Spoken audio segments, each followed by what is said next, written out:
Milnine who's selling that property, and it is busier on the Alps Ocean, as I can testify. It's a changing area. Now I want to ask you, because we discussed this yesterday along with most of the country, but again today, Czech kickboxer Jan Antalik, real name Karel Šrubek, came here on a false passport. You know all this, don't you? Jailed for importing MDMA. He's had other brushes with the law. Ian Lees Galloway's granted him permanent residency. National finally has an issue it can get its teeth into again. Here's the Prime Minister on this morning. He was liable for deportation because of his criminal act.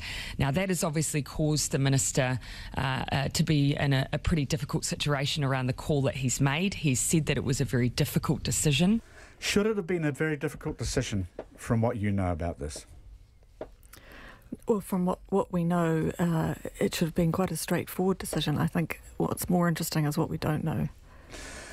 Yes, well, analysis on the panel yesterday was that the government had bought into the story of Mr. Šrubek not being safe back home in the Czech Republic if he is booted out, which people say, well, they don't necessarily buy into that story. But that's what the reason seems to be, because nobody can think of any other reason. So on the face of it is all we have. So on the face of it, you're puzzled. Yeah.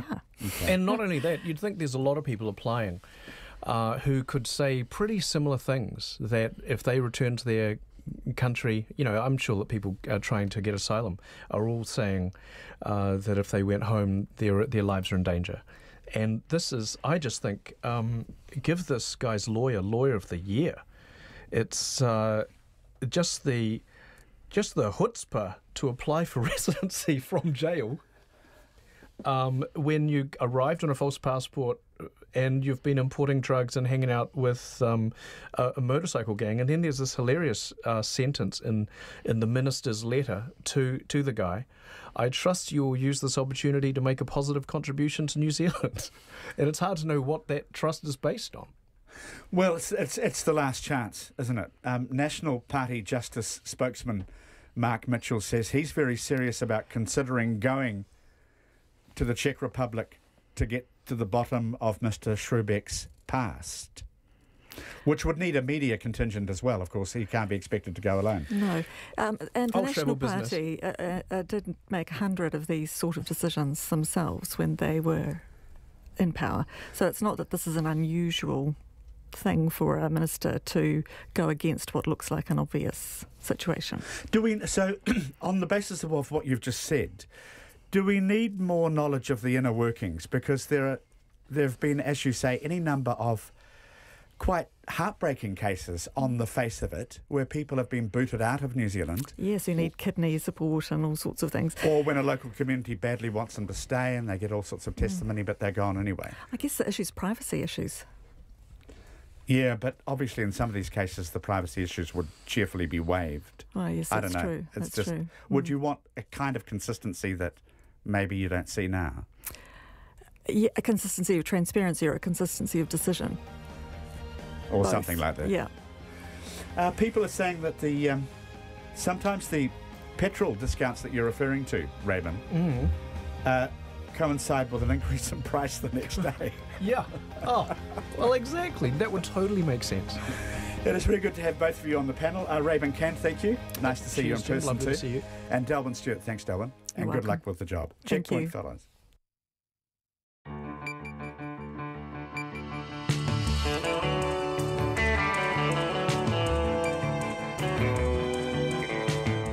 Kei te whakarongo mai koe ki te reo irirangi o Aotearoa. This is Checkpoint.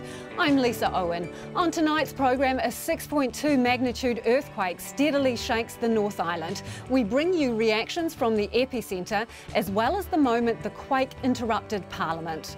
The Duke and Duchess of Sussex brave more terrible weather in Auckland as they compete in a gumboot throwing competition. The Housing Minister is out of sync with his own ministry on the number of tenants cleared to be reimbursed for their dodgy meth evictions. We attempt to find out who's right. And Jamie Lee Ross comes out of medical care and gives his proxy vote in Parliament to his former party, National. And we'll bring you the very latest on the air crash in Indonesia. First, here's the news.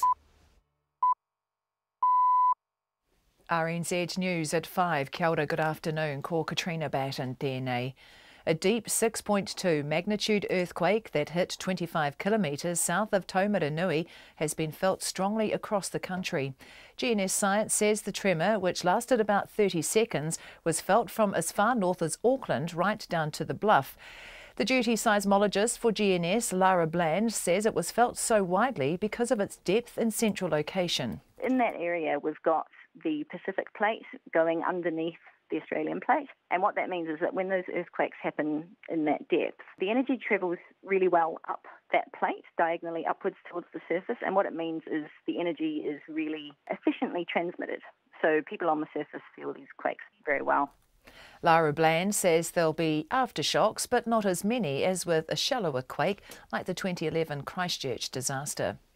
The Civil Defence Minister, Chris Farfoy, says there are no reports of damage from the 207-kilometre deep quake, but civil defence groups will continue to assess the region for any damage or injuries.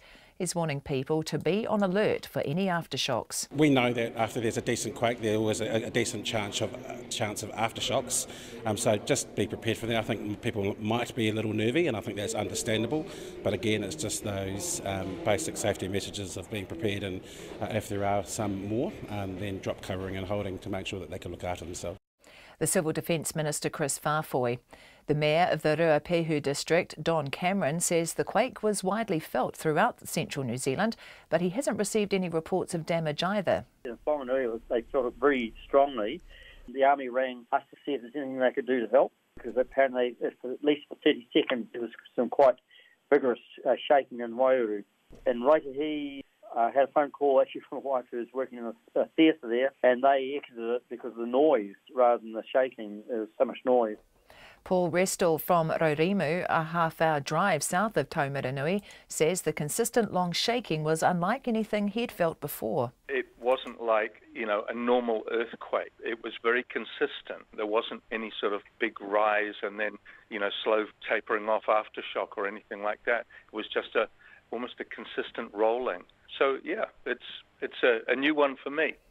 Gail sent us her experience of the quake through the RNZ Vox Pop app. That was bloody scary. The cattle went crazy and then there was a bang and everything shook and the cat took off and the iron fell off the ironing board and I'm still shaking now. Metlink in Wellington says rail services are running with delays of up to 20 minutes following the quake. The war of words over a Kiwi-billed couple is still going on between the Housing Minister Phil Twyford and his National Party counterpart Judith Collins. He's accused her of cyberbullying a young couple who have bought a Kiwi-billed house and who spoke at a publicity event at the weekend. Here's our political editor Jane Patterson. There's a common quote about meeting a partner, one universe, 8 planets and 204 countries, partially quoted by the couple online. Ms Collins appeared to take that to mean that they've travelled to more than 200 countries, saying in a tweet, 204 countries maybe doesn't need taxpayers' support. Mr Twyford says the couple has turned off their social media accounts because they felt bullied online, and Ms Collins should be held responsible. She denies any wrongdoing, saying she's simply questioning the Kiwi-billed eligibility criteria. From Parliament, Jane Patterson. A Crown witness has told a High Court jury the man accused of murdering Arishma Chand said he could make the South Auckland mother disappear. Ms Chand was found stabbed to death in her Manurewa home in November last year. Rohit Deepak Singh is on trial in the High Court in Auckland after pleading not guilty to her murder. The Crown's case is that Mr Singh was an obsessed ex-boyfriend whose infatuation drove him to kill her. This morning, a woman who lived with the accused said Mr Singh was devastated after the breakup. He told me that if he wants, he can make Archana disappear. Either it can be by him or by anybody else. Mr Singh's lawyer, Belinda Sellers, told the jury her client was an easy target for the police and wasn't responsible for Ms Chand's death. Hundreds of Aucklanders have turned out to catch a glimpse of the Duke and Duchess of Sussex during their public walkabout at the Viaduct this afternoon. It's been a busy day of engagements for the royals, who began the day with a rain-soaked gumboot throwing competition on the North Shore. Katie Scotcher has more. Conservation was the big talking point at this morning's event to dedicate a 20-hectare area of native bush to the Queen's Commonwealth canopy. The Duke and Duchess met with local school children and took part in a gumboot throwing competition, which Meghan won by about a metre. They also visited Pillars, a charity dedicated to supporting children who have parents in prison. Speaking at the event, Prince Harry said it was essential that children get support in times of turmoil, and he was happy to support an organisation like Pillars. Despite the rainy Auckland weather, a big crowd gathered at the viaduct to see the couple. Some in the crowd cheered when they saw them, and others broke into song, singing the Māori version of the national anthem. At the viaduct, ko Katie Scotcheraho. It's 5:30. Sport, there are calls for the immediate lifting of the bans of Australian cricketers Steve Smith, David Warner and Cameron Bancroft in the wake of a damning review of the sport. The independent investigation, commissioned in the wake of the Cape Town ball tampering scandal, highlighted Cricket Australia's arrogant culture and noted responsibility lies with Cricket Australia as an organisation. The Australian Cricketers Association President Greg Dyer says common sense and natural justice demand that the punishments be reduced because Cricket Australia must take blame too, rather than only the players being punished. Meanwhile, the former Australia coach John Buchanan says he's not surprised by anything in the report, which revealed a win without counting the cost mentality had become entrenched in the men's game. There has been probably an incremental creep in terms of not only on-field behaviour, but just the way that people are dealing with that. So that comes back to a leadership issue, and the leadership issue really comes from the top, so from board through administration, through to high performance, through to selectors, and then through to captains and coaches. John Buchanan. Wind, rain and hail didn't deter Auckland rider Morgan Smith as he won stage 2 of the Tour of Southland, but Southlander Matt Zenovich has retained the tour leader's yellow jersey. And Manchester City have returned to the top of English football's Premier League with a 1-0 win over 5th place Tottenham Hotspur. That's the news. A drug dealer making a home in New Zealand. If this was simply a matter of an individual having been charged on drug offences, it would be a very straightforward case of deportation. While those kicked out of their homes wait for compensation. It's not as easy as you might think at first glance, but the organisation is doing everything it can to find people. And throwing the royal gumboot. The gumboot throw we're doing here is slightly different. It's more like a gumboot pétanque, really, so it's a classy gumboot throw. Throw your lot in with Morning Report, weekdays from 6 with Guy Aspinall and Susie Ferguson.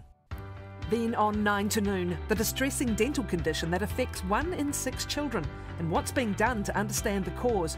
And after 10, Jeff Norman shares a lifelong fascination with New Zealand birds and his wealth of knowledge. Join me, Catherine Ryan, on 9 to noon after Morning Report on RNZ National. Met Service weather through to midnight tomorrow, Northland to Waitomo, including Coromandel Bay of plenty in the central high country. Showers today, some heavy with isolated thunderstorms and hail. Mainly fine tomorrow, apart from a few showers in Northland. Gisborne and Hawke's Bay, rain, sometimes heavy with isolated thunderstorms and hail, easing to showers overnight and clearing tomorrow. Taranaki to Wellington, also Wairarapa, Nelson and Marlborough. Showers today, some heavy, easing this evening, mainly fine tomorrow. Bulla, Westland and Fiordland, showers north of the glaciers, clearing this evening, rain with some heavy falls spreading north tomorrow. Canterbury, showers clearing overnight, mainly fine tomorrow, but showers at night with a strong southerly change. Otago and Southland, a few showers clearing this evening, then mainly fine. Further showers tomorrow afternoon or evening with a strong southerly change. And for the Chatham Islands, occasional rain clearing tomorrow afternoon. It's coming up to 9 minutes past 5 and you're listening to Checkpoint. Thanks, Katrina. Well, it has been a shaky afternoon for many of you. People are being warned to watch out for aftershocks after a strong earthquake hit the central North Island this afternoon. The magnitude 6.2 quake centred about 25 kilometres southwest of Taumaranui, and it was widely felt across central New Zealand. Officials say there are no reports of damage so far. In Parliament, National List MP Alfred Naro was addressing the House at the time, and if you're watching, you can see the camera moving at the moment the earthquake struck. Parliament was briefly suspended. Further north, a Taumaranui local says this afternoon's earthquake made the second story of his home sway from side to side. Adrian Doyle said the deep quake lasted a long time. It wasn't a particularly strong quake, but it was a long and protracted slow rolling quake. I'm on a second story of my house, and it was definitely swaying from side to side. I hopped under the desk and then realised that wasn't probably the most prudent place to be because it's not a very strong desk. So hopped in the doorframe and waited it out. At the local paper plus, Anne Cribb didn't feel the quake, but she knew something was going on. We have the Christmas lights still up, but we don't have them on. And he said, look at the lights. And they were shaking. And then I stood and I could feel it, but it was quite deep. And then I turned around and all our cartridges were shaking. They were all rocking backwards and forwards on the back wall. But I couldn't feel it where I was standing. And then we had a customer come in. She said, but I can't feel it. So it kind of stopped, but the cartridges on the wall were still going. Gil McCann works at a sports store down the road and says clothing was rattling on the racks. Well, some of our clothes started to shake a little, nothing violent, just a little bit of a movement that I thought was unusual. I could feel a very small shake, but we get trains go past regularly and they shake the place up a lot more than this earthquake did. And Paul Redstall from Raurimu, a small town half an hour south of Taumaranui, told our reporter Emma Hatton the consistent long shaking was unlike anything he'd felt before. It wasn't like, a normal earthquake. It was very consistent.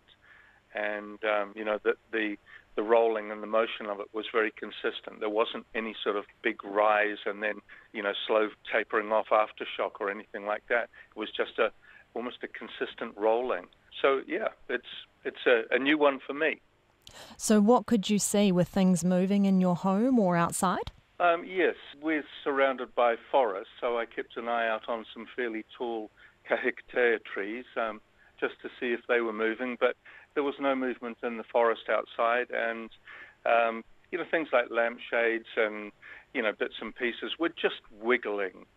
It really wasn't. There wasn't a large shock. It was enough to make our dog bark. I said to my wife at the time, I wonder where this is centred, because we don't feel. It didn't feel like we were very close to the centre of the earthquake, because there was no severe jolt. It was just a really quite a gentle rocking and rolling. Further south in the Huru Whenua town of Levin, Louise Davidson says she got a bit of a fright and considered ducking under a nearby table. We had a rock first and then another one, so they were just a few seconds long but quite strong. We're kind of slow, so the first time we realised it was rocking, and the second time, it was over so quickly, but we've got pretty sturdy tables here, so we were ready to go under, but we didn't need to. And this woman in Blenheim says it was enough to force her to take action. We felt the first one, how you do, and you think, oh yeah, it's still going, you can feel it rolling, but then you sort of wait, and you feel the other one shake, and obviously you sort of wait, you sort of just, how big's this going to get, and then ducked under the desk, basically. Yeah, so it was a good jolt. Gives you a little fright because, once you've had that other one, yeah, you wonder whether it's going to stop. A short time ago, Civil Defence Minister Chris Farfoy spoke to reporters at Parliament. The Ministry of Civil Defence has been in touch with the Manawatu Wanganui Civil Defence Group, where the earthquake was centred, and at this stage there are no reports of any damage, but we're still making sure we work through the process of contacting everyone to see if there is any. But we had shakeout recently, so I think it's a timely reminder of some of the basics in and around drop, covering and holding. Obviously there was no tsunami threat, so that was a good thing too. But when there are decent-sized quakes, we can expect aftershocks. So we're just asking people to be cautious and vigilant, and make sure you're checking on your neighbours and friends and family too. That's not to say that we always want to make sure that people are prepared, but it's obviously given people a bit of a shake. So just make sure that people look after each other and remember those basic messages around safety. And that was the Civil Defence Minister Chris Farfoy, and Civil Defence Director Sarah Stewart-Black explains why the quake was felt so widely. The magnitude 6.2 earthquake was quite deep, which meant that, in fact, it's felt widely right across the central parts of New Zealand. So we immediately made contact with GNS, and that's really to get a sense from them about whether there could be any tsunami risk. There was not, so GNS have confirmed that, and they were able to also reassess the earthquake and confirm that it was 6.2 magnitude. Initially, it was seen that it might be higher than that. And so our duty team has been contacting CDM groups to get a sense of whether there was any reports of damage, and as you've heard the Minister say, there's no reports of damage so far. We're continuing to keep in touch in case that changes, and if it does, we'll make sure that you're aware of that too. Seismologist Dr. John Ristow describes exactly what happened. This was a deep earthquake, a little over 200 kilometers deep, magnitude 6.2 in the western part of the North Island, about halfway between Tongariro volcanic zone and Taranaki. These types of earthquakes, these really deep ones like this, are actually not uncommon in that part of the North Island, like anywhere from the central North Island west, because what we have is the North Island sits on the Australian plate, and we have the Pacific plate is subducting or pushing beneath the North Island. And as you go further west, that plate gets deeper and deeper and deeper. So by the time you're getting, towards the west coast of the North Island, these earthquakes can be 100, 200 kilometers deep. Even beneath Taranaki, they can be several hundred kilometers deep. John, did you feel it where you were? Yes, in Lower Hutt in Wellington region, we felt it quite strongly in our office. And how would you characterise it in terms of, was it a sharp quake or rolling? Well, I felt both the initial hit of the P wave, so that was like a good solid bump. And then by the time I got up from my desk, to go out and watch the TV screens with all the waveforms and everything coming in, then felt the surface waves coming through. So that was kind of more of a rolling, swaying type motion. Has it been an isolated quake, or has there been more activity since it struck? Well, these types of earthquakes, deep earthquakes like this, they tend not to produce any aftershocks, or if there are aftershocks, they are quite small, and so they'll also be of similar depths, which means that people aren't going to feel them. So it's highly unlikely there's going to be any significant felt aftershocks from this earthquake. Okay, so we shouldn't be worried that this is a precursor to something bigger? No, not at all. So how widely, has it been felt? How far away? Well, we have over 15,000 felt reports, and they're going from as far north as Auckland, all the way out to East Cape, all the way down the east coast of the North Island. A lot of felt reports from Christchurch, and even as far as Dunedin. And what's this one way down here? I don't even know what that place is, but kind of almost like right down to the bottom of the south. Oh, that's in Merkel. So maybe down to Bluff or somewhere, as far as Bluff, or not quite? Yeah, so basically from Auckland to Invercargill. and so how does that compare of other quakes of this magnitude? Well, deep earthquakes like this, they do tend to be very widely felt.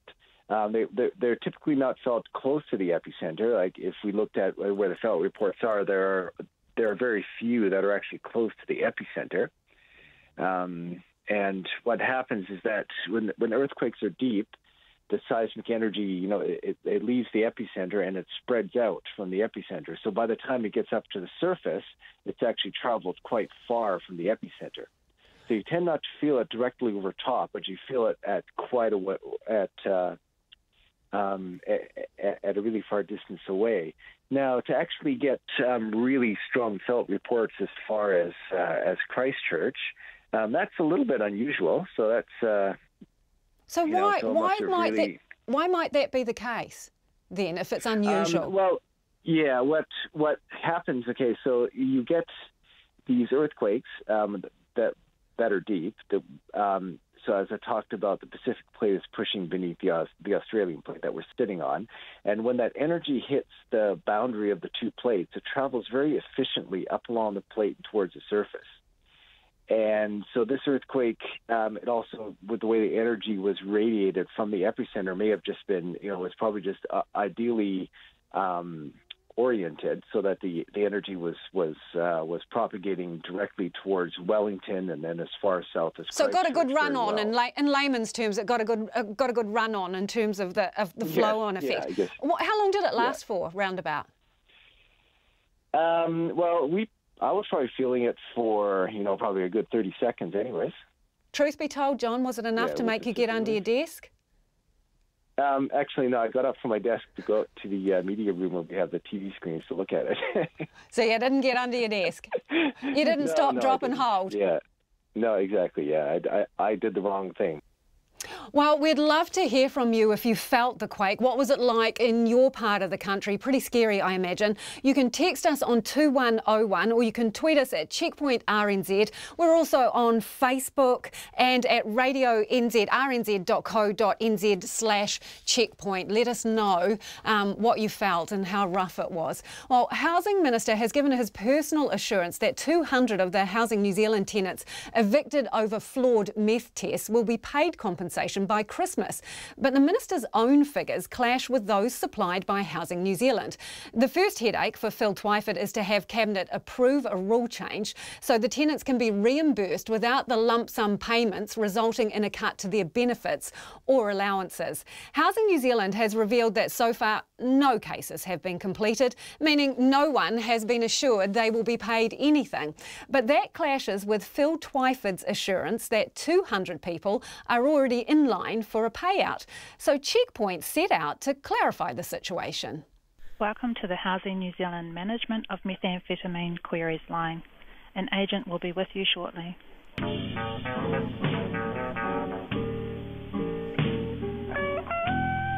Callers are played the blues while they wait.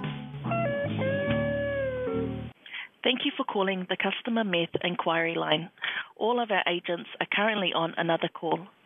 Please hold and we will be with you shortly.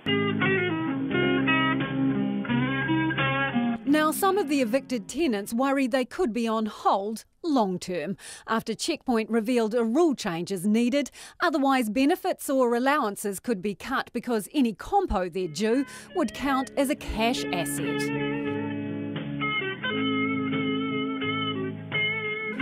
But after getting some advice, Housing Minister Phil Twyford reckons Cabinet alone can tweak the rules in quick time. This issue has not and will not cause any delay to the compensation payment. And according to the Minister, Housing New Zealand has already progressed a number of claims for out-of-pocket tenants. I'm advised that they have already confirmed eligibility for these payments for more than 200 people who were affected. But let's pause here because numbers matter and the ministers don't seem to add up with Housing New Zealand's. Housing New Zealand says its website shows the absolute latest figures. The website says only 43 cases are in progress, not confirmed for compensation, merely making their way through the system. The minister's figure again? About 200 people. Checkpoint wanted to clarify the maths with Mr Twyford, but he didn't want to talk to Checkpoint. So we queried the numbers with the spokesperson for the minister and got this text back. We don't have numbers. You'll have to get that from Housing New Zealand. For a minister who doesn't have the numbers, he repeated his numbers more than once in today's Morning Report interview. I can guarantee that everybody who has had their eligibility confirmed now, which is about 200 people, will have the payments made by Christmas. There's the number again, 200 confirmed eligible, and now a promise to have them paid by Christmas. Housing NZ has had what it describes as 198 contacts. To be clear, that's not cases or people, that's any communication. It could, for example, be someone dialling this helpline several times. Each contact is counted. 800 Housing New Zealand tenancies were terminated as a result of the flawed meth tests, amounting to an estimated 2,500 tenants. Tenants like Rima Herbert, who's in the hold queue. Well, right now, I feel that I've been pushed aside. Maybe it's because it's out in the news media that they've said, well, let's leave this family to suffer a little bit more. I don't know, but I feel gutted, to be honest. They've forgotten about you again.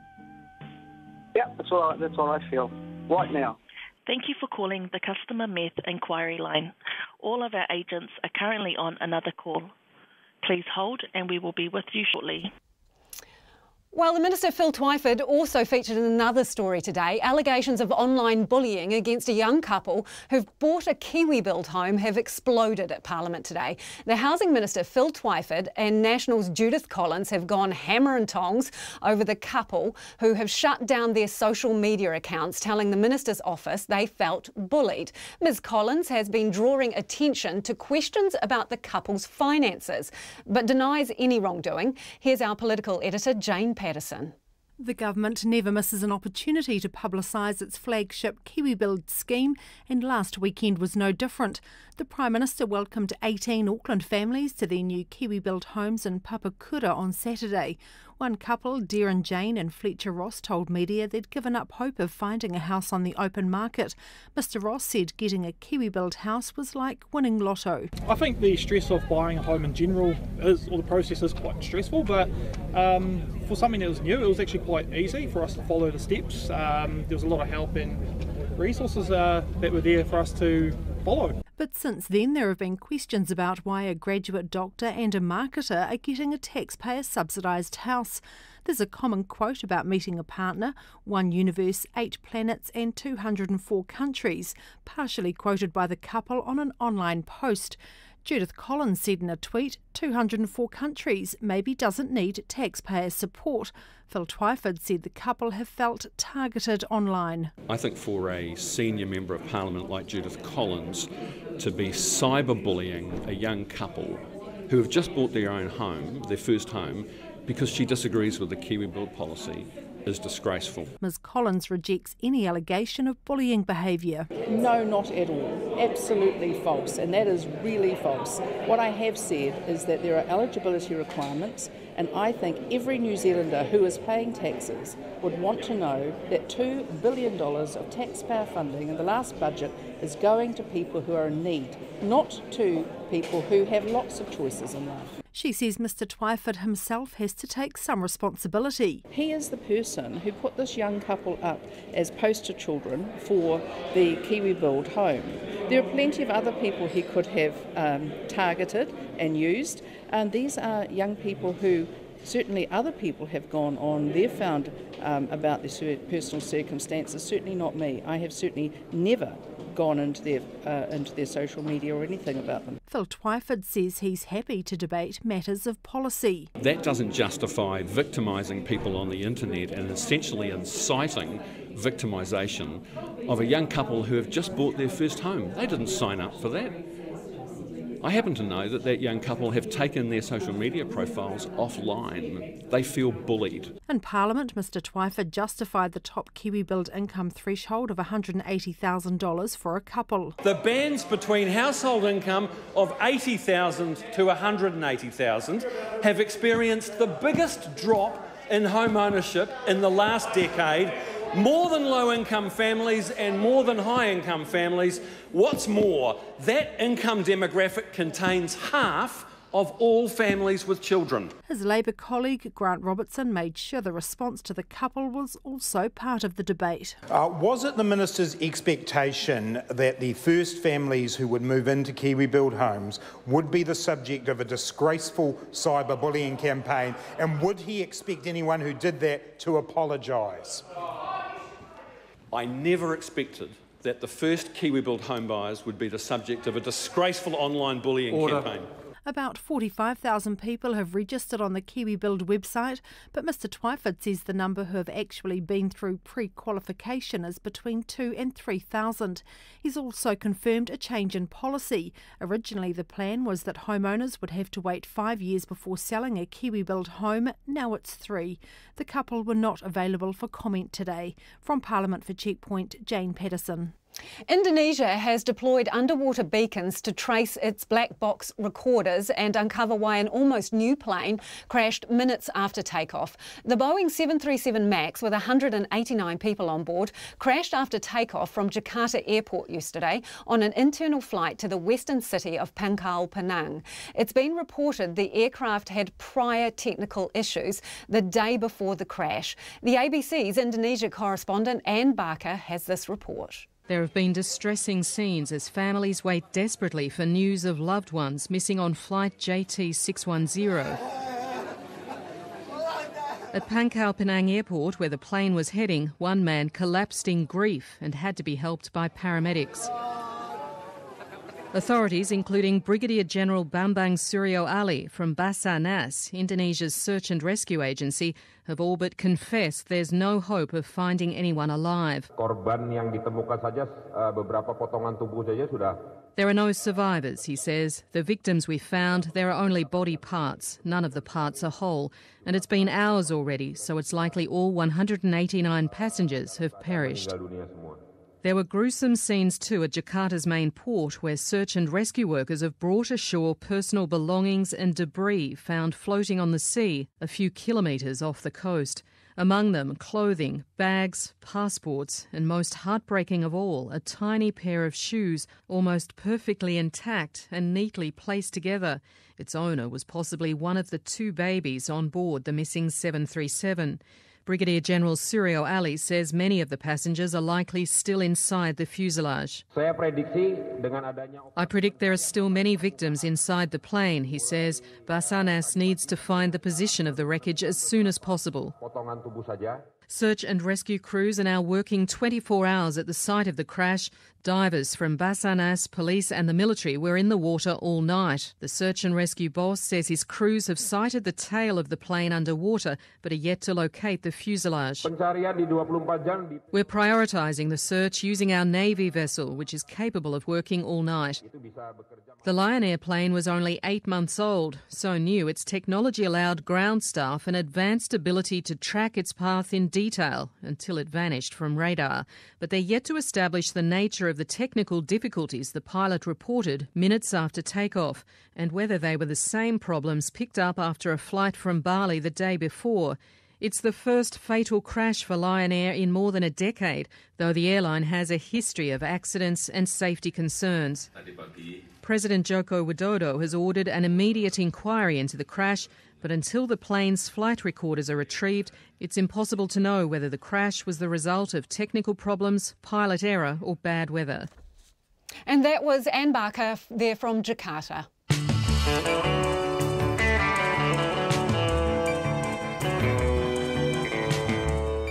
And just minutes away, an update on the Royals. We'll get to the wally wanging. Yes, it is a thing. Find out what exactly it is.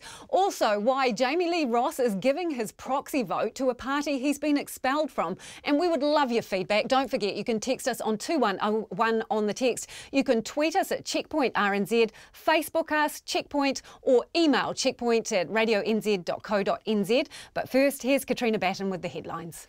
More than 15,000 people have reported feeling the 6.2 earthquake that struck the central North Island this afternoon. It hit at 3:13 p.m, 25 kilometres south of Taumaranui. Seismologist Dr. John Risto told Checkpoint quakes like this one don't tend to produce many aftershocks. GNS Science says the 30-second-long tremor, which was felt from Auckland all the way down to Bluff, was so widely felt because of its central location and its depth of more than 200 kilometres. The Minister for Civil Defence, says... Start that again. The Minister for Civil Defence, Chris Farfoy, says there are no reports of damage or injury so far. He says civil defence groups will continue to assess the region. Civil Defence Director Sarah Stewart-Black says people were right to be worried. She says if a rolling quake is longer than a minute or difficult to stand up in, people need to follow the long and strong get gone message. The Transport Minister, Phil Twyford, has announced $35 million to refurbish 15 electric engines on the North Island's main trunk line. Kiwi Rail uses diesel locomotives out of Wellington, switches to electric units in Palmerston North and then back to diesel in Hamilton. Mr Twyford says the government is reviewing the role of rail in the transport system, which it sees as the backbone of the future freight and transport network. Searchers are using underwater drones in an attempt to locate the fuselage of the Lion Air aircraft which crashed in the sea near Jakarta. The almost brand new Boeing 737 MAX jet with 189 people on board went down yesterday, and it appears all on board were killed. Hundreds of Aucklanders turned out to catch a glimpse of the Duke and Duchess of Sussex during their public walkabout at the Viaduct this afternoon. The Royals began the day with a rain-soaked gumboot throwing competition on the North Shore, which was won by Meghan. She and Prince Harry then planted native trees and learned about local conservation efforts in an area of native bush that is now part of the Queen's Commonwealth canopy. And Metlink in Wellington says rail services are still delayed up to 26 minutes in the capital. Those are the headlines. I'm back very shortly at 6 o'clock. Thanks, Katrina. Well, let's get down to business with Madison Reedy. What's going on with the NZX? They're having a bit of a spring clean, a revamp, a revitalise, whatever you'd like to call it. We knew this was coming. So the NZX, which is the New Zealand local stock market, they announced that they were looking at changes and consulting with industry and issuers late last year. Today they came out with the rollout of the actual changes, which we'll see as soon as the 1st of January. The main aim of all of this is to simplify everything. So at the moment we have 3 markets. We've got the New Zealand stock market main board. So that's like your top 50, your large companies, your A2 Milk, Fish and Pika Healthcare, all your really large kind of multi-million-dollar companies there. Then you've also got your NZAX, which is the alternative market. That's for smaller companies. It kind of gives them a chance to list and then hopefully one day get a little bit bigger and big for their own boots. Yeah, graduate, exactly, get their cap and move on up to the main board. Then there's also the debt market as well. What they announced today is that they're basically going to consolidate all of those smaller companies onto the NZX main board, and those companies will have to transition by about mid next year. Also, we already know that they have struggled with the number of IPOs, so the number of listings. We've also seen a lot of delistings lately with a lot of kind of international takeovers. So these changes as well, they really want to increase listings there. So they have reduced some of the listing fees, particularly for smaller companies, to give them an opportunity to graduate. They also want some more foreign companies to list, so they've made some changes there. We already know that they've signed some memorandums of understandings with the likes of the New York NASDAQ on Wall Street, which is the tech companies, and some Singapore and Shanghai ones as well. They also want to increase investor confidence. There has been some criticism that with the failings of the likes of CBL Corporation, that kind of beloved insurance firm, that did hurt confidence in investors and retail investors, particularly offshore as well. That's from the New Zealand Shareholders Association. Okay, well, let's take a little bit of a plunge into the more mellow, shall we say, medicinal cannabis. So obviously there are a few companies around this, but more have sprouted. Can we say that? Yes. Who are the latest ones to enter the market? Well, in the past about 48 hours, when I left the studio last night, I had another one land on my desk. I mean, they're just coming at us left, right and centre. So my count is at 6 from the ones that I've been talking to, and I've been covering this for a while, so have kind of seen them roll out. The first one was that Ruatoria-based Hikurangi Hemp. They were one of the first to say what they were doing. And last night we also had one called Zeacan.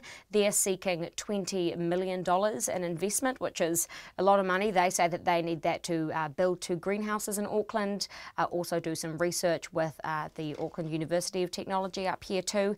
Then we also had Nubu Pharmaceuticals, and the person behind that is actually a former broadcaster, believe it or not, Lisa. So Mark Dye's behind that one, and they are seeking $10 million to do similar things. They want to grow the stuff in greenhouses as well. So basically R&D ahead of being able to sell medicinal cannabis products. We have seen this a lot. This is something that, given the industry is still illegal, you cannot manufacture and distribute this stuff, but there is still that opportunity there for R&D. So most of these companies start operating in that space first to at least get some grass above ground and and at least start getting some action that way before it becomes legal. If it does, obviously that medicinal cannabis bill is still being rolled through Parliament. Still, the investment risk there is still in the hands of politicians, should we say. Yeah. And what about the market today? We rose again tonight, so we were up 0.4%, just a smidgen. That's 33 points to close at 8,648. New Zealand dollar rose slightly too tonight. It's buying at the moment at about 65.5 US cents, 92.3 to the Australian, and just over 51 British pence. Brilliant. Thanks, Madison. And from Wellywood to Welly Wanging, yes, it is a thing. The Duke and Duchess of Sussex travelled to Auckland today, where Meghan smashed her husband in a Kiwi classic, gumboot throwing. Prince Harry and Meghan Markle visited the North Island, Manukau, as well as the Auckland Viaduct with the Prime Minister. Our self-appointed Checkpoint Royals reporter, Logan Church, wraps up the day.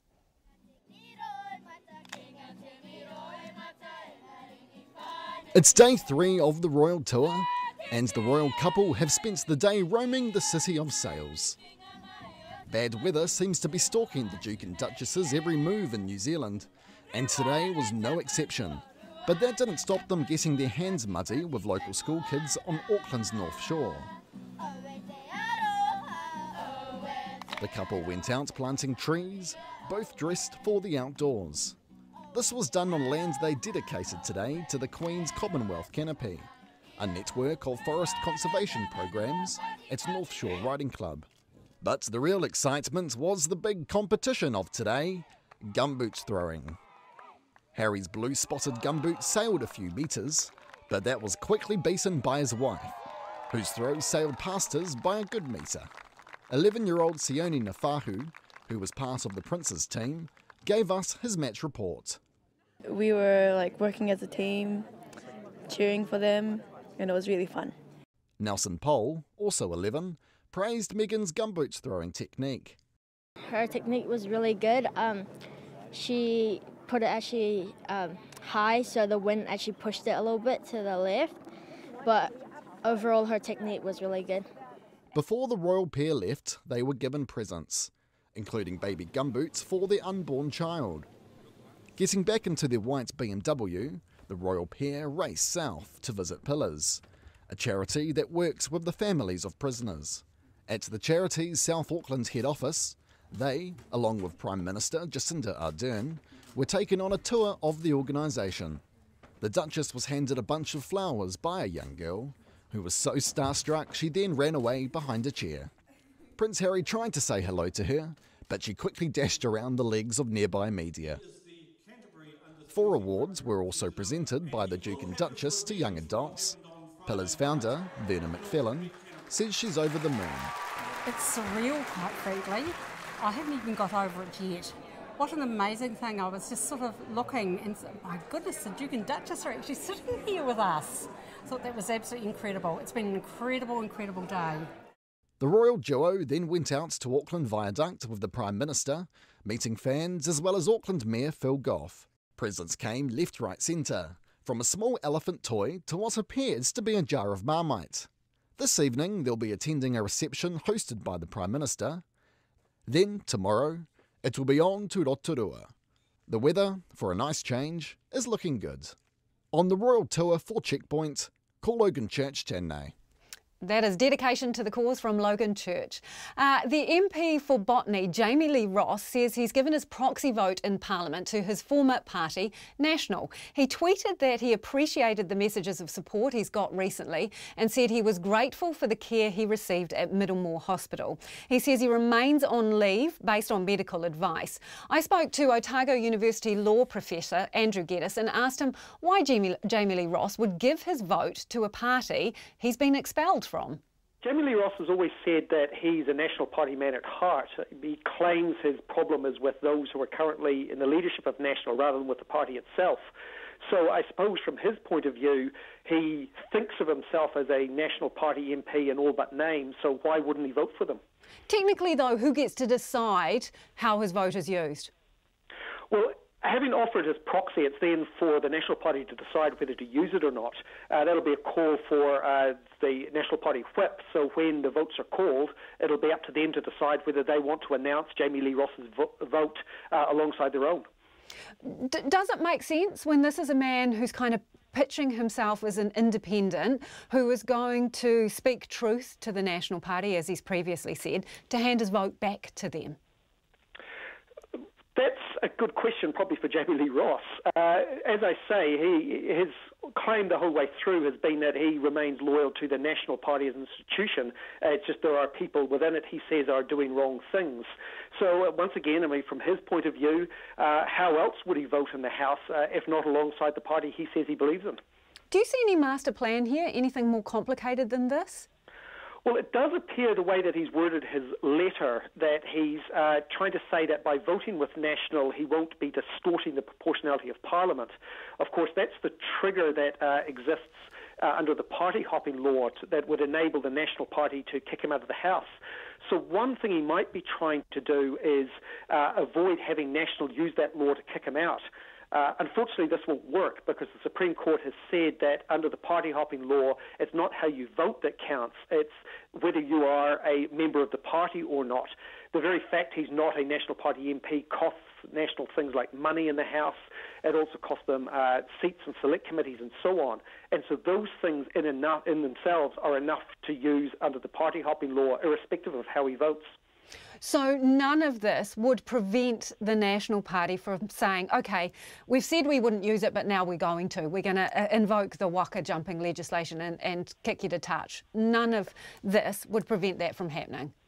That's right. Under the Supreme Court's judgment on the previous iteration of this law, there's still grounds for National to use that law to kick Jamie Lee Ross out if they want to. Now, of course, they campaign very strongly against the law, so the real thing that's preventing them from using it is the political cost of appearing to go back on their word. So if he decides it's a mistake then and doesn't achieve what he wants to, what's the process for getting it back? Is it just kind of like flicking a switch and instantaneously the vote's mine again?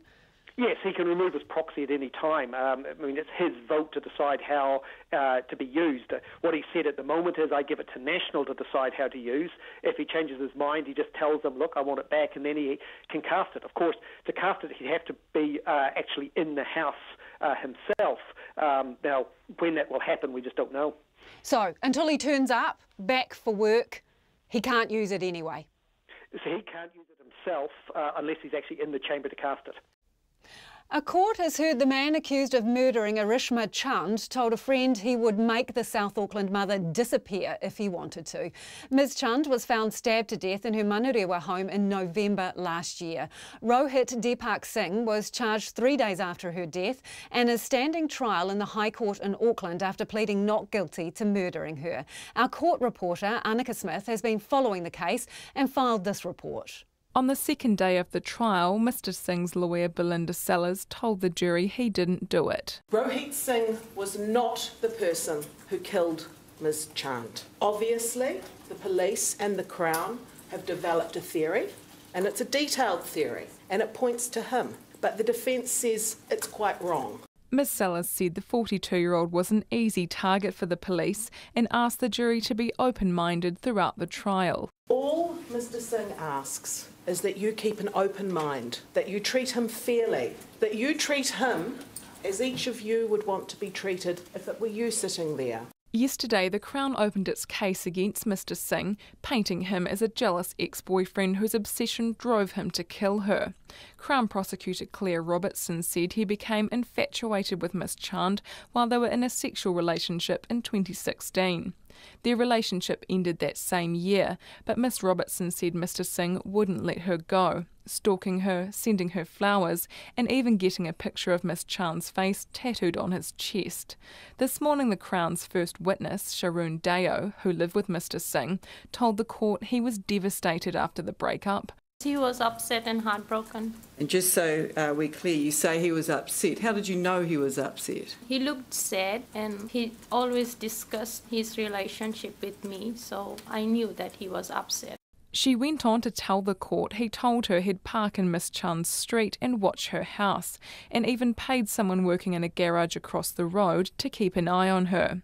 She said one of their conversations took a dark turn. He told me that if he wants, he can make Archana disappear. Either it can be by him or by anybody else. Did he go into any further detail about that? No.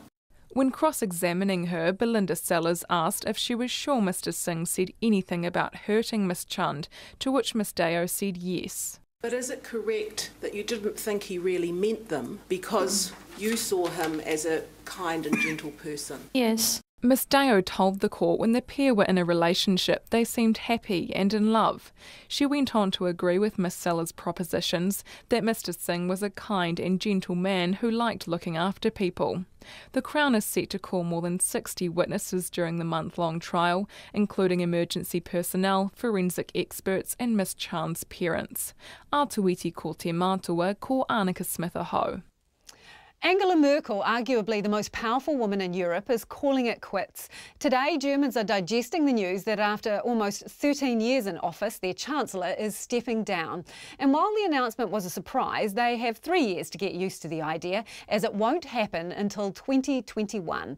Her decision comes after her party suffered disastrous results in recent state elections. CNN's Fred Pleitgen is in Berlin. It was the announcement that spelled the beginning of the end for the German Chancellor. This fourth term is my last term as Chancellor of the Federal Republic of Germany. In the next Bundestag election in 2021, I will not run again as Chancellor. I will not run for the German Bundestag anymore, and I will not take any other political positions. After 13 years as Chancellor, Angela Merkel saying she wants to begin a new chapter. Her decision a sign of a weakened position in her party, a party that suffered poor results in a regional election this weekend. Despite recent struggles over her long career, Angela Merkel became arguably the world's most powerful woman. She adopted several nicknames along the way, including Mutti or Mama Merkel. No matter what she has been called, though, Angela Merkel has proven to be a force to be reckoned with.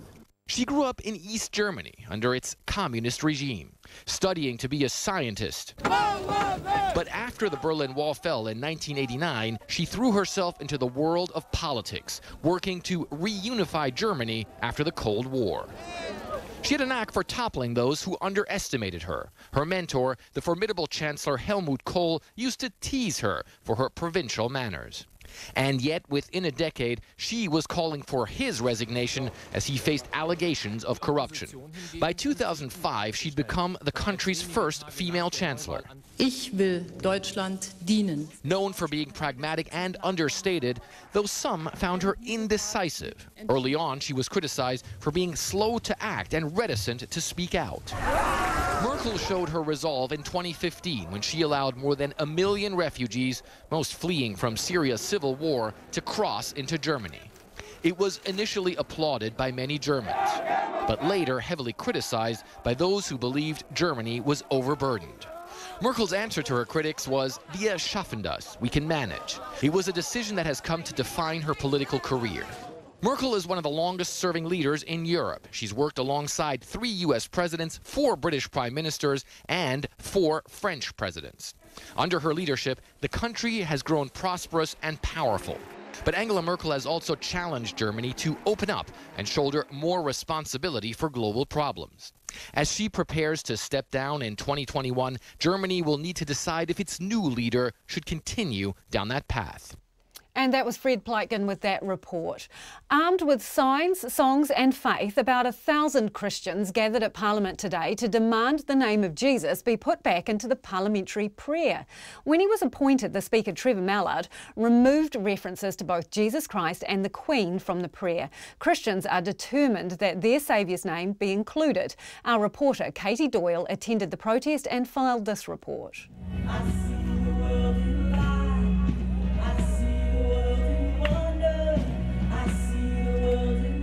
For about 2.5 hours, the Christian crowd stood in the rain on the lawn of Parliament, praying for the name of Christ to be reinstated into the parliamentary prayer.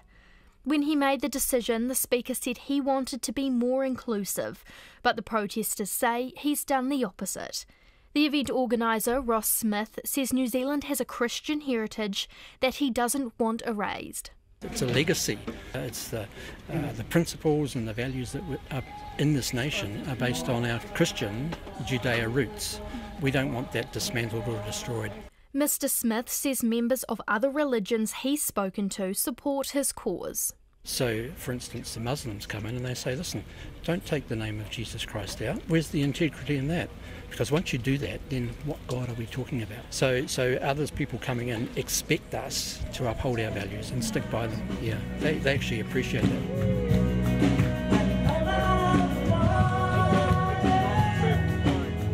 Another protester, Ricky Tusha, says she was shocked when the Speaker announced his decision. She says he had absolutely no authority to remove Jesus' name. He needs a good kick in his pants, and he needs to actually be removed, because this is a Christian nation. We don't share his atheism. And Carmel Morgan, who travelled from Whanganui, says if Mr Mallard was dead set on changing the prayer, he should have had a referendum on it first. If he's going to make a decision like that, he should at least do it with the people's acknowledgement, you know. This is a land of democracy, this is a land of freedom, you know. We want to be a first world country, don't we? And acknowledge that choice. And he took that choice away from us. Inside the Beehive, Deputy Prime Minister Winston Peters says the decision to remove the name of Christ should have been a decision for all of Parliament. Well, the decision as to what should be changed should be made by parliamentarians and not the Speaker. That's our position. I don't mind telling you publicly. If you're going to make a change, let's have Parliament decide, not one person. As for the protesters, they say they'll keep calling for a change until Mr Mallard hears them. In Wellington, for Checkpoint, Katie Doyle. Wellington Zoo residents seemed unfazed by this afternoon's quake. Among the newest arrivals there are a litter of 7 capybara pups. Now, if you didn't already know, capybara are the world's biggest rodents. We're talking big here, up to 60 kilos worth. That is one large rat-type creature. And before getting an update on Mum, Yappa, and Dad, Pepe's new brood, I asked the head of herbivores, Bobby Stoop, if all was well after the quake. Yeah, we felt a bit of a tremor here. Our response team has been around the zoo checking, that everything's intact, and so far there doesn't seem to be any damage that anyone's reported, which is all very good. So does it spook the animals, or what kind of reaction did you get from them? I popped down to see the capybara about 5 minutes afterwards, and all the youngsters were all asleep. The adults didn't seem too stressed. They were just having a bit of a munch on some food, so I don't think they were too bothered by it, to be honest. Oh, it sounds like they might have snoozed through the whole thing. Yeah. How are the pups doing? Yeah, they're doing really well. We're very happy, being this far through, still having all 7 doing really, really well. They're getting stuck into good amounts of solid food now, as well as drinking from Mum, which is really good to see. They're very precocial species, which means they just get stuck into solid food.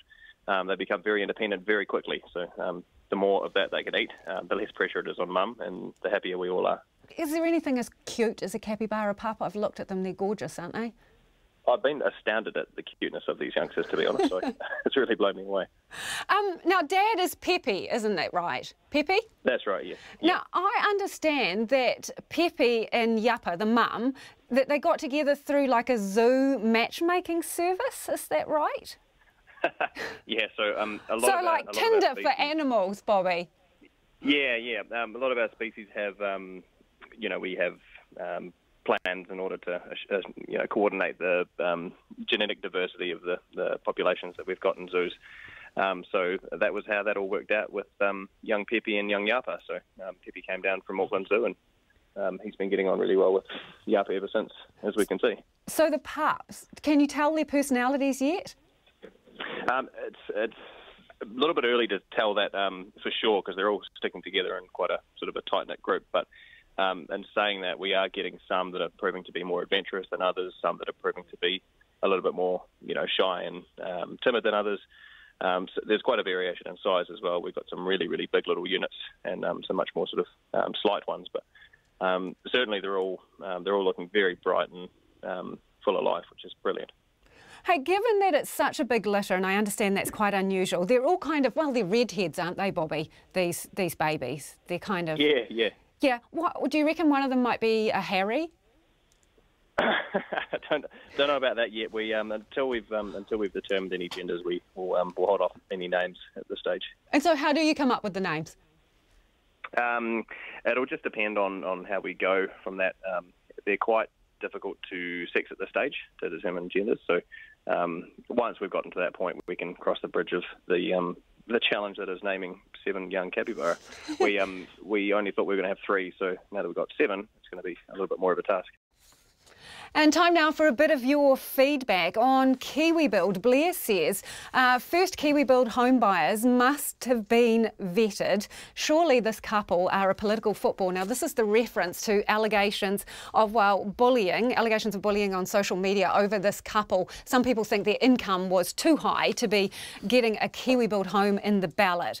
And regarding the earthquake, a texter has written to us saying that standing sidewalk under a large two-story building in Wanganui, I don't know that I'd want to be there, with a workmate dragged her away from the building. She asked if it was an earthquake. She was quite excited after she felt the quake. The ground was rolling. It felt like standing on a boat for a short time there. Dizzy feelings afterwards. So just to recap, we know that that quake was a magnitude 6.2 quake. It was centred about 25 kilometres southwest of Taumaranui and was widely felt across central New Zealand, including down obviously in the South Island. And Parliament was briefly suspended after Anne Tolley advised people to leave the house because of obviously safety concerns.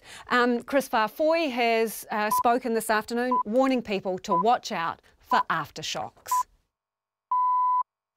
RNZ News at 6. Ngā mihi nui, good evening. Ko Katrina Batanaho. More than 15,000 people have reported feeling the 6.2 earthquake that struck the central North Island this afternoon. The quake struck at 3:13, 20 kilometres south of Taumaranui at a depth of 207 kilometres. It lasted about 30 seconds and was felt from Auckland to Bluff, but there have been no reports of damage or injuries. Seismologist John Risto told Checkpoint quakes like this one don't tend to produce many aftershocks. If there are aftershocks, they are quite small, and so they'll also be of similar depths, which means that people aren't going to feel them. So it's highly unlikely there's going to be any significant felt aftershocks from this earthquake. Dr. John Risto of GNS Science. Owen Dennis of Motueka says he felt the initial jolt of the earthquake and thought that was the end of it. But after 1 or 2 seconds, it came back with a bit of a vengeance, and it shook and shook and shook. Not strongly, but quite significant. And it went on for about 10, 12, 15 seconds maybe, and then it attenuated away and it shook just lightly for about another 20 seconds or so before we couldn't feel it anymore. Owen Dennis of Motueka. Civil Defence says there was no tsunami threat, but people were right to be worried. The director, Sarah Stewart-Black, says when there is a long rolling quake that's longer than a minute or difficult to stand up in, people need to follow the long and strong get gone message. In this case, GNS has confirmed that there is no tsunami risk to New Zealand, but that for anybody who took the opportunity to evacuate inland or uphill because of the way that this earthquake felt, that's absolutely the right action to take. Sarah Stewart-Black from Civil Defence. The duty seismologist at GNS, Lara Bland, says there's no reason to believe there's any chance of volcanic activity on nearby Mount Ruapehu. The government says it believes rail has a very important role to play as the backbone of the future freight and transport network. The Transport Minister, Phil Twyford, has announced the decision to spend $35 million refurbishing 15 electric engines on the North Island's main trunk line. Kiwi Rail uses diesel locomotives out of Wellington, switches to electric units in Palmerston North, then back to diesel in Hamilton. Today's announcement doesn't make clear if the government plans to electrify the entire route. But Mr Twyford says it's currently reviewing the role of rail in the transport system. We're also saying to Kiwi Rail, we want you to think about renewable fuels. If we're serious about reducing our carbon emissions and meeting the 2050 target, then we're going to rely very heavily on the transport sector to do that, and that means getting out of diesel and fossil fuels, moving towards electrification and other renewable sources. Transport Minister Phil Twyford. Searchers are using underwater drones in an attempt to locate the fuselage of the Lion Air aircraft which crashed in the sea near Jakarta. The almost brand new Boeing 737 MAX jet with 189 people on board went down yesterday, and it appears all on board were killed. The ABC's Anne Barker reports. Hundreds of search crews, including dive teams, have been at the crash site overnight, 11 nautical miles off the coast. The Search and Rescue Agency is bringing more personnel from around the country to help the search. It's understood they've sighted the plane's tail, but are yet to find the fuselage, where many of the passengers on board are expected to be found. Rescue teams have brought more than 20 bags of body parts to Jakarta for identification. Authorities say there's no longer any hope of finding anyone alive. Anne Barker in Jakarta. Prince Harry has praised the work of a charity that supports the children of prisoners. The Duke and Duchess of Sussex paid a visit to Pillars in Auckland this afternoon. The couple had learned about the organisation's work earlier this year after New Zealand made a donation to Pillars in lieu of a wedding gift. Speaking to about 200 children, their families and supporters, Prince Harry said it was essential to support children in times of turmoil. Across New Zealand there are thousands of children who are affected by having a parent in prison. And without the right support, these young people are much more likely to also spend time in prison themselves as adults. Prince Harry says he and his wife couldn't be happier to support the work of Pillars. The winning gift donation has been used to create 4 awards for young people, which the Duchess presented to the winners today. Wellington Regional Councillors have agreed to go ahead with a raft of measures to try to improve the new bus network. The service has been plagued with problems since it launched in July. At the meeting today, councillors again heard from people still unhappy with the new service. They voted to set up a team of customer experience leads and make tweaks to 27 services. Those tweaks will happen in either November or February, depending on the service, and are expected to increase the reliability and capacity of the network. Councillors will also look at how many people used to take direct buses to the zoo after that route was scrapped, and consider putting up signs about the city's main attractions at stops along the way.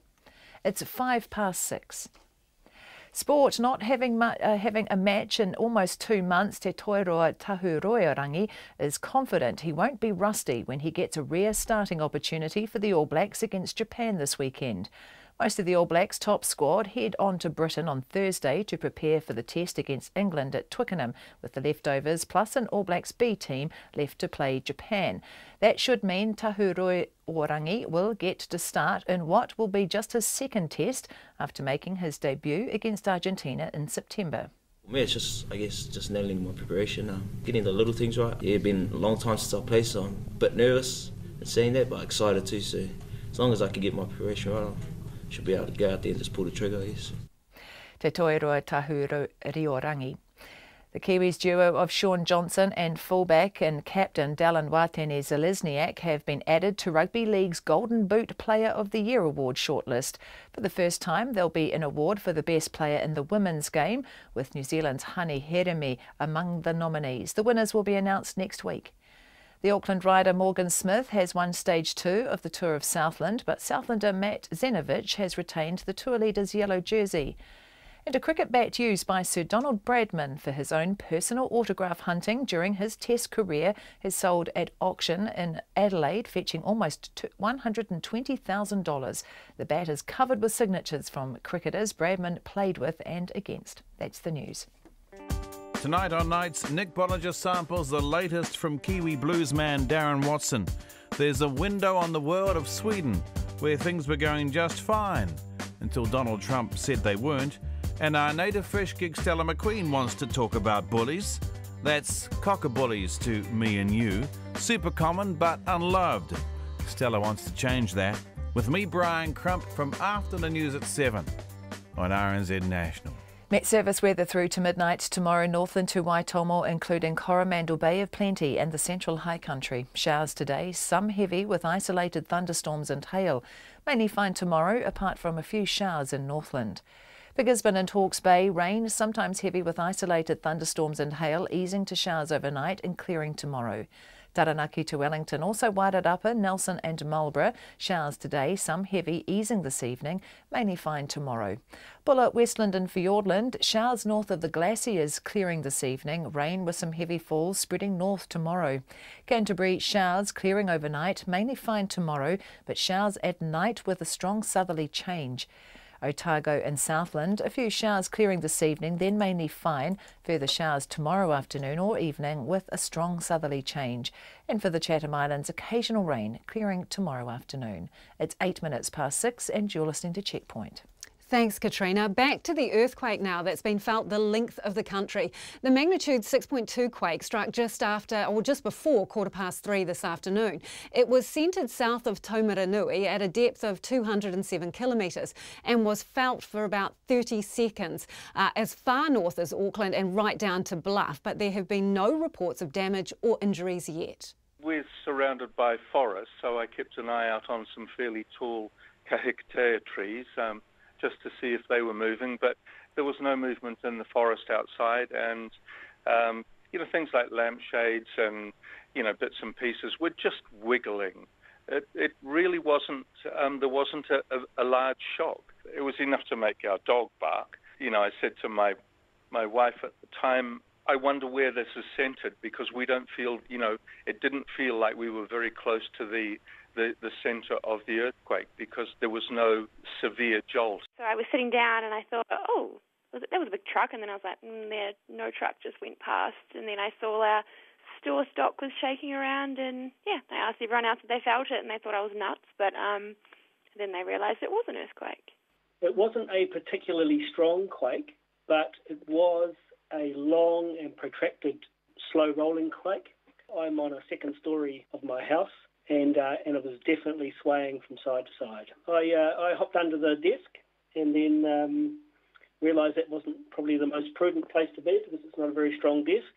So hopped in the door frame and waited it out. We had a rock first and then another one, so they were just a few seconds long, but quite strong. We're kind of slow, so the first time we realised it was rocking, and the second time, it was over so quickly.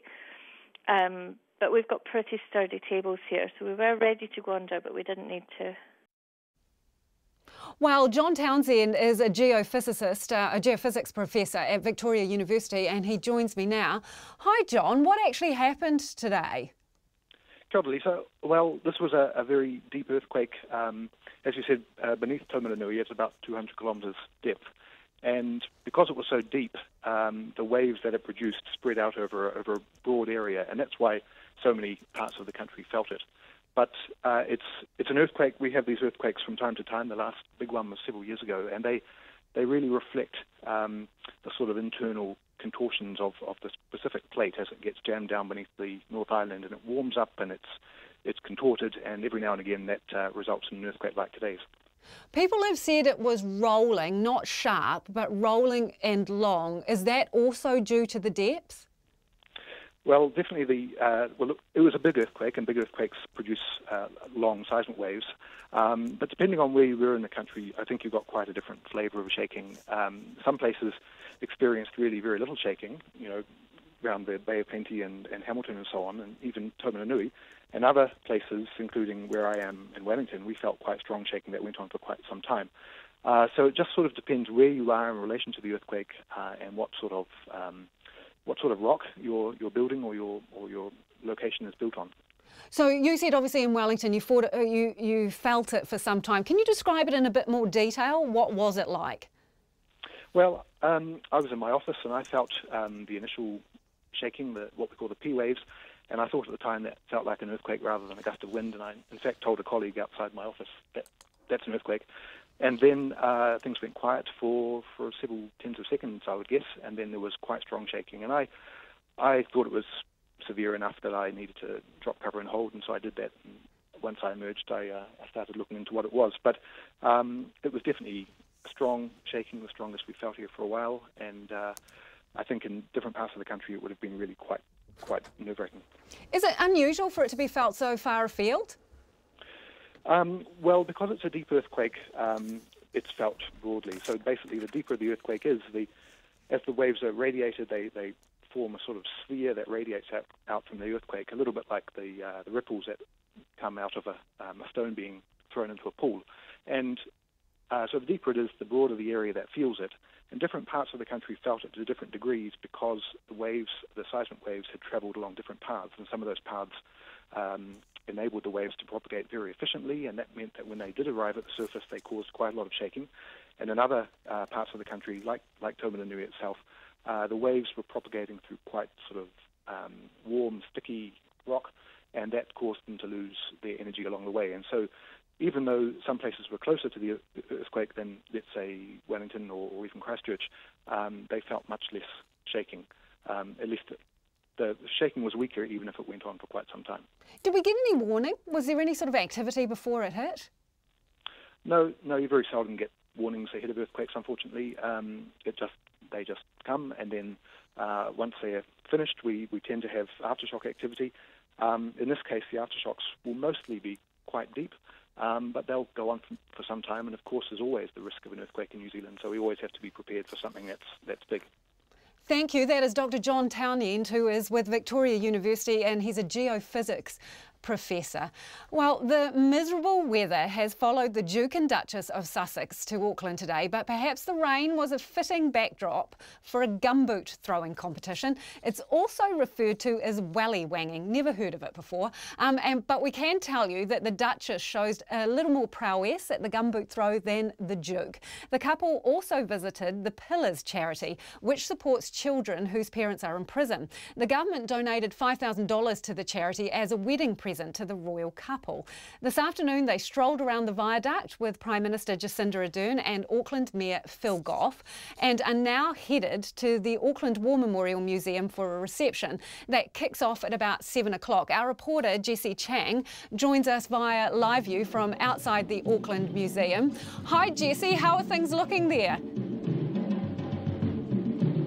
Hi Lisa. It's quite loud if you can hear from behind me, so there'll be some cultural performances tonight by some members of the Pacific community, and they're just practicing right now. The reception is being hosted by the Prime Minister, and there'll be predominantly 17 to 25-year-old people who have made significant contributions to their communities. People watching this will be able to see that you're standing in front of some, well, barricades or cordoned off areas. Are those spots for the crowd, or? Yeah, so there's a few people lined up now to catch a glimpse of Prince Harry and Meghan, but not so much as the hundreds who were down at the viaduct earlier on today. Yeah, so what was the atmosphere like at the viaduct? You were down there. There was a lot of cheering when they first arrived, and that continued as they made their way down from Silo Park to the ANZ Viaduct Event Centre. A lot of them gave the royal couple gifts, including teddy bears and handmade necklaces, and they spent actually close to an hour greeting people. So they were only supposed to spend about 25 minutes down there, but I guess just time drag on, and there was a lot of people to greet. Yeah, just looking at the pictures, it looks like there was quite a squash of people there behind the barriers, and as you say, the couple are walking, seem pretty friendly, shaking hands and collecting gifts. It looks like someone gave her a little flax kete as well. Do you think the weather is putting a few people off up there at the museum? Well, actually, it's quite cleared up now. So there was actually a bit of rain down at the viaduct before, but I guess the people here are really keen to try and get a glimpse of the couple before they leave. I mean, they're going to Rotorua tomorrow, so those in Auckland might not have a chance to see them, and that's why they're here. That is Jessie Chang up at the museum there, and those people practising the music in the backgrounds, it seems like they've got their drum practice in and are ready for when the Duke and Duchess of Sussex turn up there. About 7 o'clock they're expected. The Law Commission has reported back on ways to modernise abortion legislation, all of which would decriminalise it. But MPs are taking their time to make their minds up. In February, the Justice Minister Andrew Little asked the Commission to provide advice on how to take abortion out of the Crimes Act and make it a health matter. Here's political reporter Joe Moyer. There are three alternative approaches on the table for MPs to consider. One is that the decision is for a woman and her doctor to decide. Another is that a mental health assessment is carried out for all abortions. And the third would only require a woman's mental health being examined after 22 weeks of pregnancy. Abortion law reform has long been a vexed and polarising debate, and most MPs aren't rushing to say where they sit on the issue. Unlike Mr Little, who says his personal preference is for an assessment after 22 weeks of pregnancy, the Prime Minister Jacinda Ardern won't be drawn on which of the new proposals she prefers.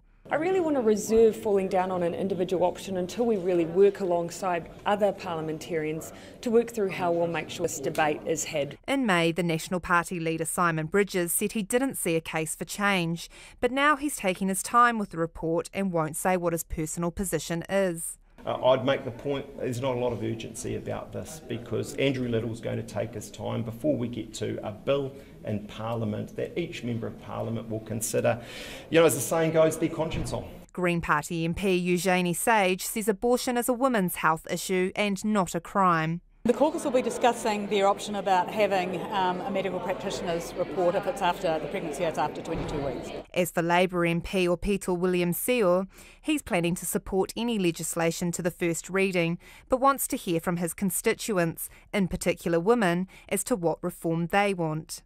We've got to balance it out also with the recognition that culturally we believe that that bump in somebody's stomach is a real living being, and we talk to them as if they were alive.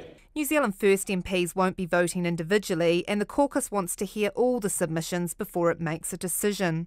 The party's leader, Winston Peters, won't even say whether he thinks it should be a health or a criminal matter. Everybody's known my personal view for a long, long time, that it should be safe, it should be legal, and it should be rare. The co-chair of the Labour Māori caucus, Willie Jackson, says Māori worldviews are quite diverse and he and his colleagues will all be making their own minds up. There seems to be a view that it should come out of the Crimes Act. There's a general consensus with regards to that. Parliament's newest MP, National's Dan Bidwar, has his own views but will also canvass those of his Northcote constituents. Personally, I'm okay with the law as it is, but I'll be consulting my constituency very widely on the matter. The government already has a full agenda through to the end of the year, so Mr Little says it will be next year before he takes a paper to Cabinet, which will form the basis of any new legislation. That means MPs have the summer break to think long and hard about which way they will vote when the time comes. From Parliament for Checkpoint, Joe Moyer. Within its first year, the coalition government had lifted accommodation supplements, the minimum wage and family tax credit payment rates, and introduced a winter energy cash payment. Some of the measures were paid for by cancelling National's planned tax cuts.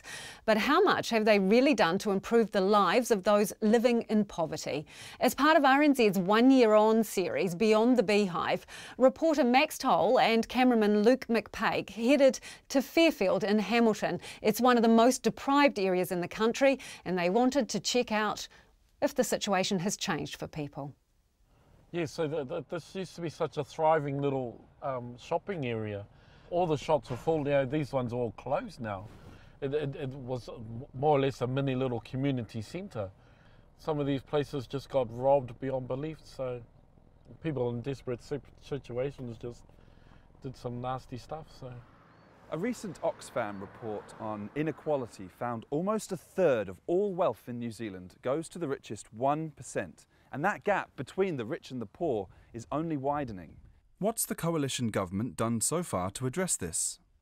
We're in Fairfield, Hamilton, one of the most deprived areas in the country, to talk about the real effects of poverty with Eddie Neha, who runs the local community house. Kia ora, Eddie. Tēnā koe, mate. Hara mai ki te whare o tata. Come on in.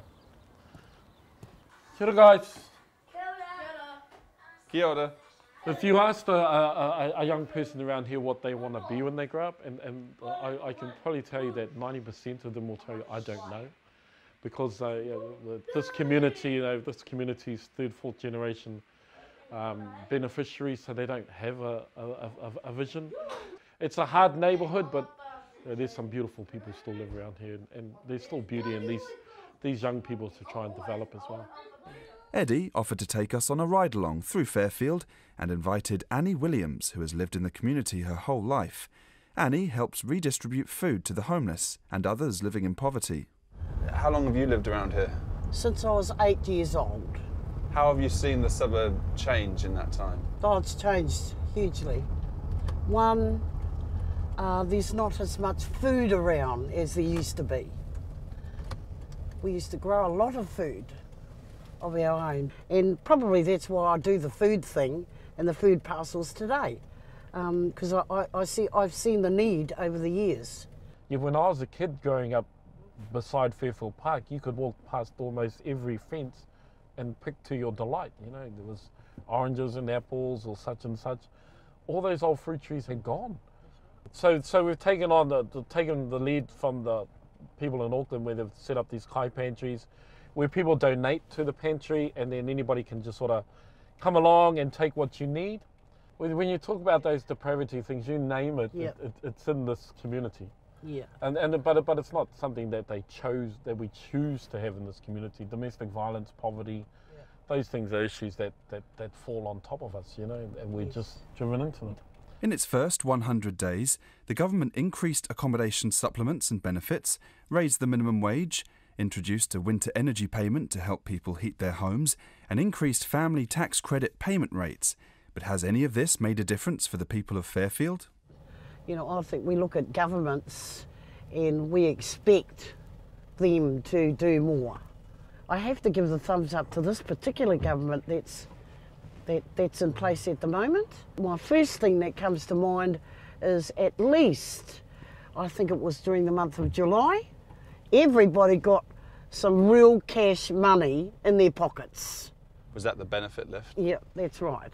So, you know, at least I can say that this is one government that has stepped up, albeit in a small way. It's going to be baby steps, but, you know, we all felt that giving. But Eddie and Annie say there's still a disconnect between the people of Fairfield and the people with the power to make the changes they need. Yeah, no, total disconnect.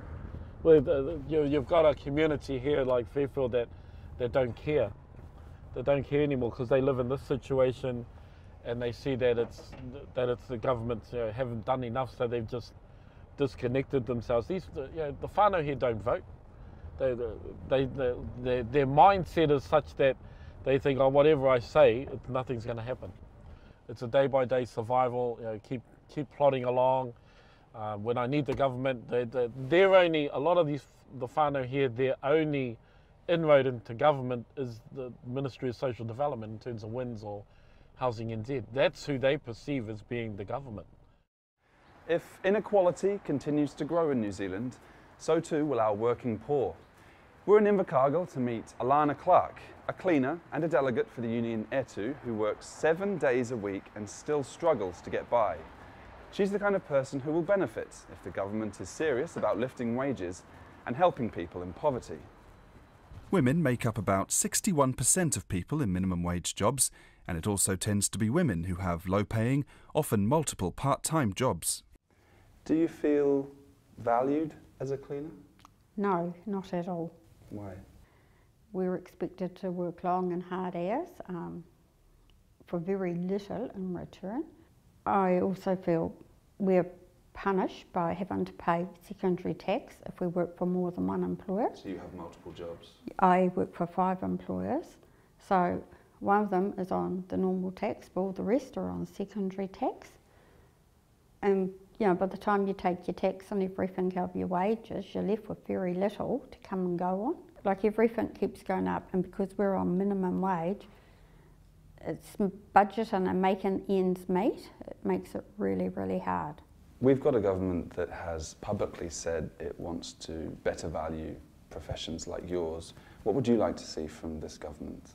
I would like to see minimum wage become a living wage to make it easier for not only myself but for all that are on minimum wage to be able to have a lifestyle that gives them a wee bit of flexibility. But I think they need to be working with what they call the living poor, the working poor. They're out there, they're working for nothing. People like you? Yeah. In April this year, the government increased the minimum wage to $16.50 an hour, still well short of the hourly wage proposed by Living Wage Aotearoa New Zealand of $20.20. In the long term, the government says it will take the rate to $20 by 2021. I think Jacinda is doing a great job. She's come a long way, she's got a long way to go. I think she has got a lot of people's support, and I think we have to give her the opportunity to be able to do what she said she's going to do. Invercargill's a long way from Wellington and the Beehive. Yes. Do you feel that, or do you feel like this is a government that can help me? I feel like this is a government that wants to help me, and I do believe they will try and help, but they've also got a lot of previous governments' mess to clean up. That is Alana Clark ending that report from Max Toll and Luke McPake. We've got an update on a story we brought you earlier in the show. This is about the tenants evicted due to flawed meth testing. Housing New Zealand has given us a bit more detail about how the process will play out. If you call the meth contamination line, Housing New Zealand will commit to contacting you every 2 weeks throughout the process so that you're updated on your case. They say that you will be presented with an assistance package after they work through all your details, but there will be an opportunity for people to request a review of that decision if they disagree with it. Some of the questions they say that they're going through with people who call in on that line is what did they dispose of when they left the houses? Where did they move to? How did people move their items? Obviously, whether there was any cost involved with that. And did your children have to move schools? Where are you living now? Is some of the detail that they need to get from people when they phone in. They say the best place to keep updated is the website, and they expect a decision from Cabinet about the rule change to make payments possible by December. Thank you so much for listening on your radio or watching on the television. That's all we've got time for tonight on Checkpoint. Do have a great evening, and we'll catch up again tomorrow.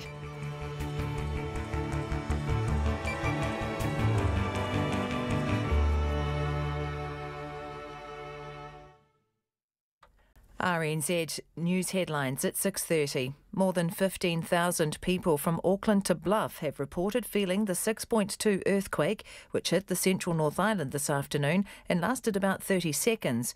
There are no reports of damage or injuries from the tremor, which was centred about 25 kilometres south of Taumaranui at a depth of 207 kilometres. The Rail and Maritime Transport Union says the refurbishment of electric locomotives on the North Island's main trunk line will create jobs. 3 people have been arrested in New Plymouth as part of an operation targeting methamphetamine dealers in Taranaki. Wellington Regional Councillors have agreed to go ahead with a raft of measures to try to improve the city's new bus network. And the Duke and Duchess of Sussex have presented awards during a visit to Pillars, a charity that supports the children of pensioners and prisoners in Auckland